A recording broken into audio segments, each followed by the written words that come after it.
చాలా విషపూరిత ప్రాపగండ చేశారు వారు. అంటే మనకి ఆవిడేమో మదీనా వెళ్ళాలి, లేకపోతే ఇవన్నీ నాకు కాబాకి వెళ్ళాలి ఇవన్నీ అని చెప్పడం జరిగింది. మరి రాముడు కూడా అలాగే మీరు ప్రాదేశిక రాముడి పేరు చెప్పు, మేము రాజకీయాలకు గెలవాల్సిన అవసరం లేదండి మాకు అని ఆవిడ చెప్పారు. సో మళ్ళీ ఆ ఫేస్ ఎలక్షన్ అయిపోయింది. నెక్స్ట్ ఫేస్ ఎలక్షన్ అప్పుడు హనుమాన్ చాలీసా.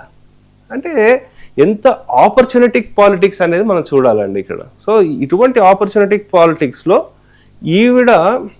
ఈవెన్ గుర్తించి ఈవిడ టాలెంట్ సరే, తృణమూల్ కాంగ్రెస్ మీరు చూసుకుంటే అండి, ఆ పార్టీకి అంటూ ఒక ఐడియాలజీ ఏం లేదు, ఒక డెడికేటెడ్ క్యాడర్ అంటూ లేదు. లోకల్ లెవెల్స్ గూండాలు వీళ్ళందరినీ డెడికేటెడ్ గూండాస్ ఉన్నారు అంతే, ఓట్లీ గూండాలనే వాళ్ళే పెట్టుకుని మెయింటైన్ చేస్తూ వచ్చింది.